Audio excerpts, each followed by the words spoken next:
heat race, didn't have enough time for hot laps, none of that. And keep in mind that this car had just some random setup on it.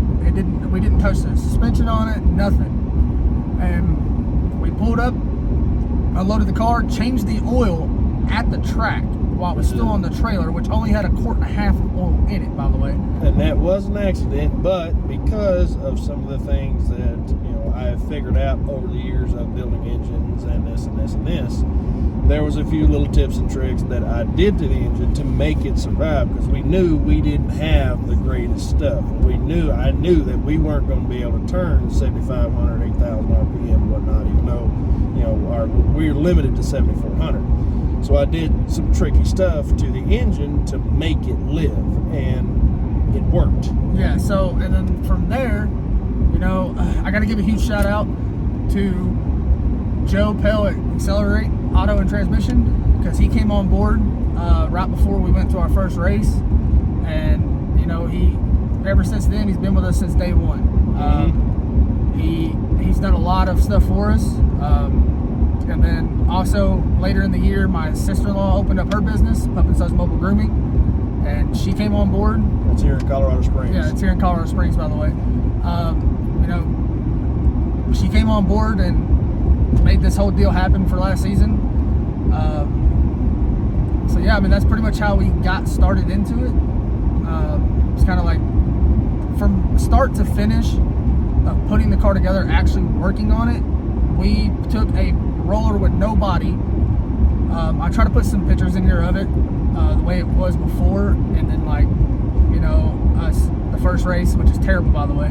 Terrible. I think I made 2 laps. We made 3 laps because our power shutoff over here had a little bit of a funky thing to it. Yeah, so it shut off in turn 1, and it slid and hit the wall.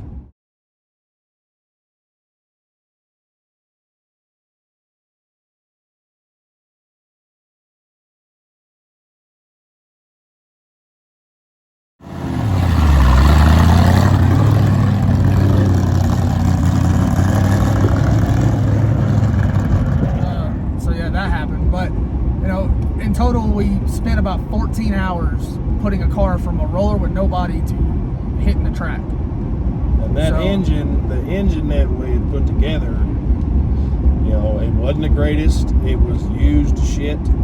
It was just thrown together. It was not a clean put together either, because of the time constraint that we had. I wasn't able to do it properly.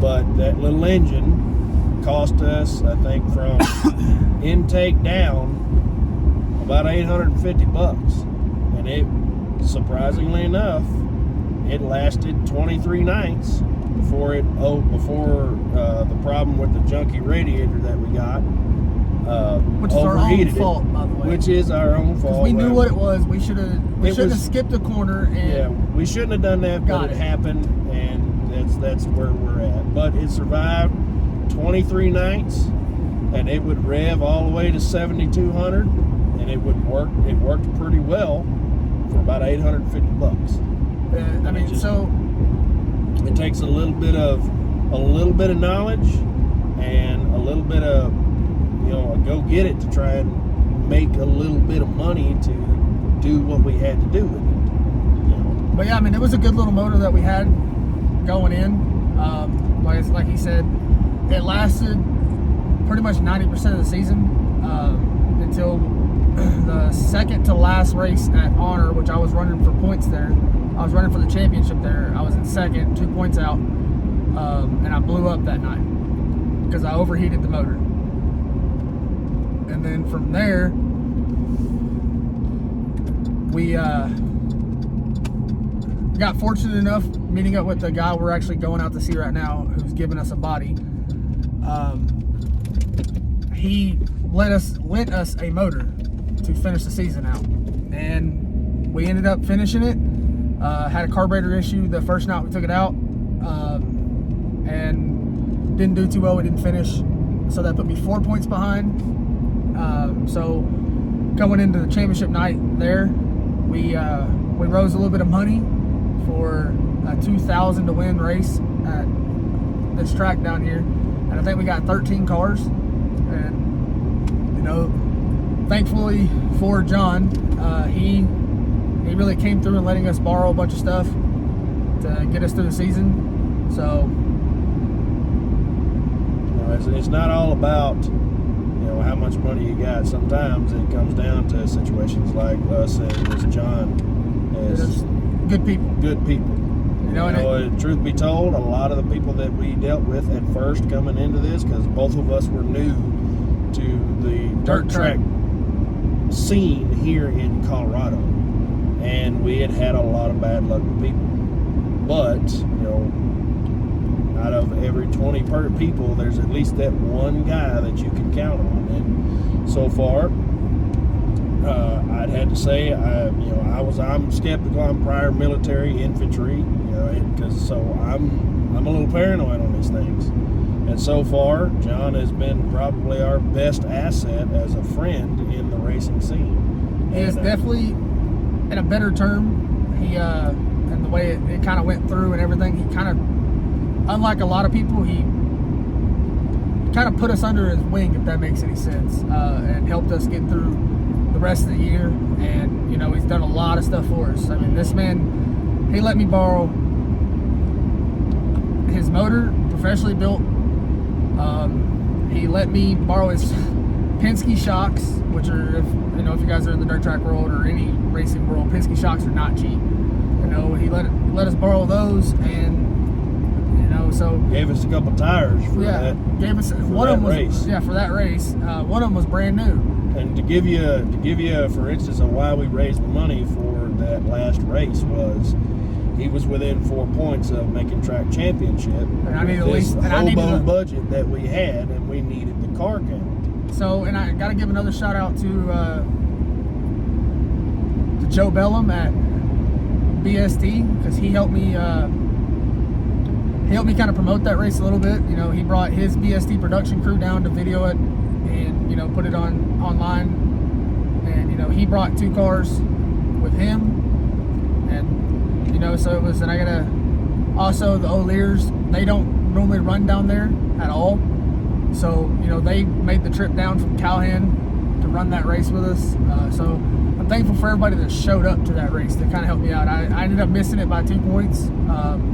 Everybody, I needed to finish 4th in this race. And he did finish 4th. And I did finish 4th. Everybody behind us kept getting DQ'd and crashed. Not DQ'd, but they kept pretty much, normal stock car racers, better term, running out of talent. So I finished 4th, and the guy I was running with ended up finishing 6th, so I missed it by 2 points. So, man, it just goes to show that if you have the want and the drive to learn some of these things, especially with engine stuff, setup stuff, if you have the want and the drive, you can do it as cheap as possible. Yes, you can. And you can use, I even brought up the fact of old C10 or C20 or C30 springs, coil springs in the front to use as front springs in the front of the car. It's just I don't know that they would ever work, but we had springs, so we use those. But I mean, it's that type of thing, especially for hobby stock guys, or was it the factory stock in some places? It's more like the southern states. Yeah, but I mean, they say that you can't have any adjustable shock. You can't have revalved in some cases, and this and this and that. Well, there are ways around that. You can find a generally stock shock for a 4-wheel drive that is a little bit stiffer, and you can put it in whatever position that makes it work for you. It's those type of things. I mean, you have to figure those things out to be these, po' boy racing. And it takes drive, and it takes the determination to be able to figure it out. And everybody's got it. You just got to figure out your niche. But I mean, the hardest part about this season was it was a struggle. Definitely was a struggle. Racing every week was kind of not in the plan that we originally had, but we all had fun. Me pulling my brother and my sister-in-law out from the drag racing world and bringing them into the dirt racing world. You know, it's kind of fun to watch them kind of grow to it a little bit. You know, they're still not all the way there. That happens. But, you know, they enjoyed it. So that's a plus for me. You know, got us all out of the house and spent some family time at the track. But yeah, that's kind of like a little bit of a background on why and how we started racing and how we've kept it going. So yeah, we've evolved into a little bit better circumstances that we have from last year. I mean, we're not necessarily selling engines anymore, but I do come across a lot of them that I sell or I buy and sell or something like that. But now, you know, I've started Nordic race engines. And I build, mainly what I build is LS stuff because that's what's big around here. You know, small, if you ever want to start learning about engines, the easiest, absolute easiest one to do is the small block Chevy. It will teach you everything you need to know on how an engine works and what it's supposed to do. And that in itself will put you light years ahead of maybe somebody else that doesn't have the same drivers, the same want to go fast, because there's all manner of different things that you can do to these engines and how they perform to make it go faster.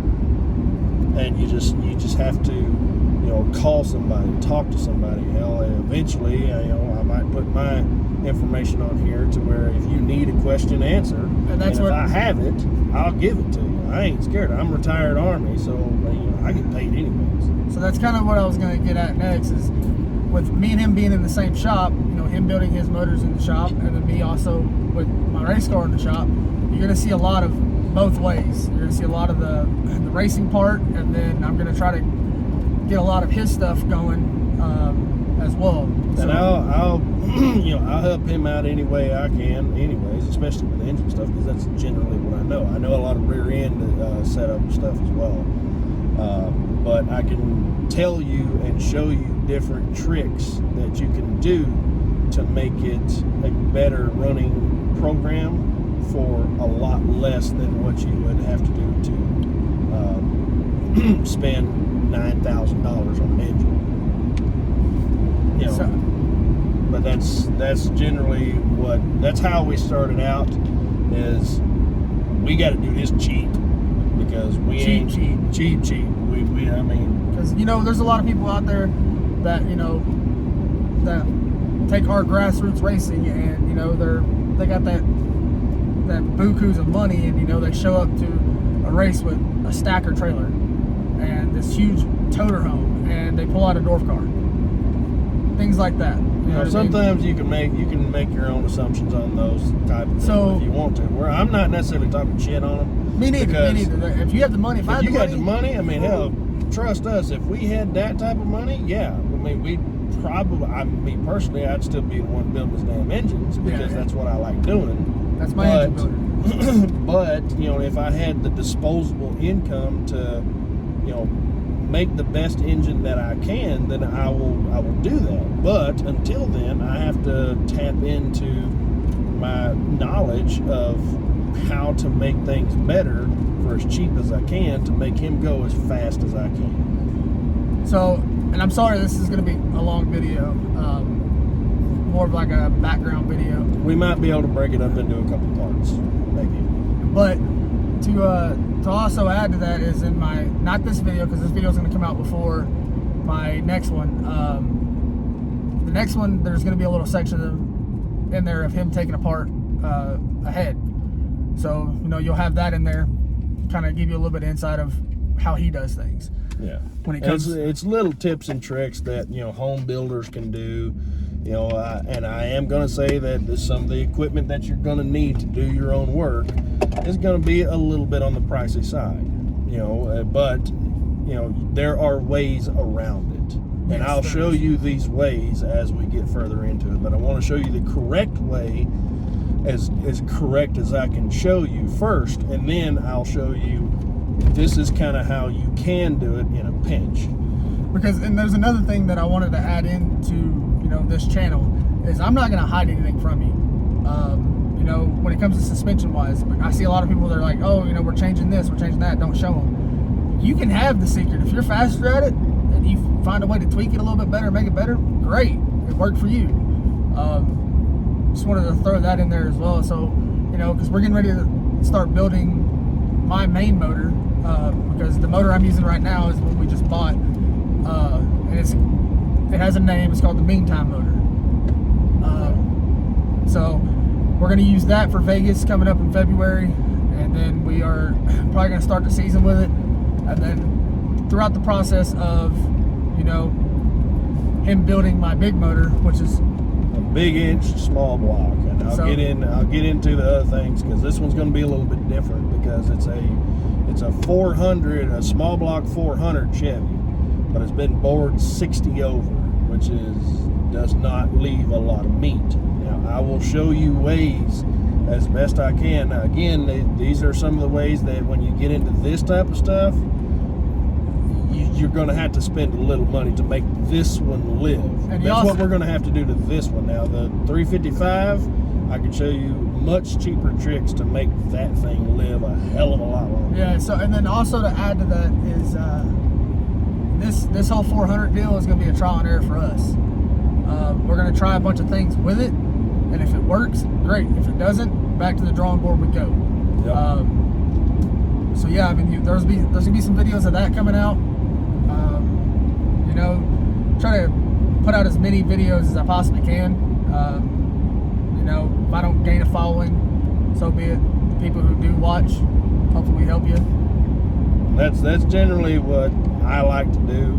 I mean, the way I explain the way I do my racing engines and all that good stuff is I will build them, and I will consult on what it may be the best thing for your build. Or if you're putting an entire car together, like a lot of the things that a lot of the people I deal with are, you know, the resto mod guys. They take an LS and they slap it in a C10 or a Nova or a Chevelle or something like that, and I consult them on, you know, how they want it to run, what they want to do with it, because all of that goes into how you build your engine. You know, what are you going to be doing with it? You know, where are you going to be at? Are you going to be straight line drag racing? Are you going to try and do road racing? Are you going to just what do they call it? Pro touring? You know, stuff like that. You know, because all this goes into it on how you build your car. You can build it any way you want to, but just for the best quality, you have to know these. You have to know the answers to these questions, and I will consult and help people as long as I can to get them the best product out of their own build. You know, I like to say it's for your build, it'd be your Kool-Aid. I'm just sipping on it. But yeah, hopefully that helped you guys kind of get a little bit of better understanding of where and how we started the whole jewel racing deal. You know, and it kind of give you a little bit of insight on what my crew chief, my brother, does and how he does it. So yeah, hopefully you guys can like this. And on top of this, in the comments or anywhere like that, you know, if you have a better idea, or if you have something that you may want to try and you don't want to blow your shit up, we've got 5 small blocks sitting in my shop that ain't going nowhere. Yep. So, I mean, if there's something that you may want to try, within reason, of course, and within the confines of, you know, just mathematics and physics, we will try it if we can. And if it works, we'll let you know. That if you don't want to blow your shit up, we'll give it a shot. You know? Yeah, so, I mean... Yeah. We're just, Any questions, too, you know, what may this do? What might that do? And this, and this. If we have the answer, or if we have something that we think might answer the question, we'll give it to you. 100%. But if somebody else has an answer, you know, don't be a dickhead. Just say, hey, you know, this is what I did. Yeah, so, I mean, like I was saying earlier, I'm not going to hide anything. So, you know, if you have any questions, I have no problem answering at all on anything. You can ask me what my spring rates are. I'll tell you. I don't care if they work for you. Great. If they work for me, if they don't work for me, so be it. You know, I'm always down to listening to knowledge. But yeah, and little bit of a back on why I started this deal is I kind of got onto it in my first video, but man, there's so many racing videos out there on different types of racing, but I kind of wanted to give you guys an insight on IMCA stock cars. And I'd like to just show people, hey, you ain't got to spend $20,000 to go fast. No, you don't. But yeah, so I just wanted to, like I said in my last video as well, there's a lot of IMCA or stock car channels out there, just none of them really go in depth. And so especially in depth to how they got to where they were at. And like pit, you'd be hanging out with us in the pits, in the shop, working on the car, fixing the car, whatever. I mean, and then you have Trezzy and Racing, Ryan, he's getting ready to do his on his stock car. So that's another insight on how he likes to do things as well. So, I mean, I'm just hoping that these help you guys and everything like that. So, but and just to top off my whole spiel, and then, well, really this whole video, especially, asking us questions and this and this and this. Something my dad told me years and years ago, and it took me a little bit to get it, but then I finally got it. Experience is usually something you get right after you need it. That is true. So yeah, I mean, with this video being 41 minutes long, I'm probably going to split it into two. I'll do a part 1 and then a part 2. So yeah, I hope you guys enjoy this. We're going to continue working on the car, and we can do some video of us coming out to Yoder and picking up this body, and he's probably going to talk me into putting it on before Vegas. Probably, because our car looks like a little bit of kind of like ass. So we'll go from there. And plus it's getting dark, so you're not gonna be able to see us very well. So we'll catch you on the next video, and hope you guys enjoy it. Deuces.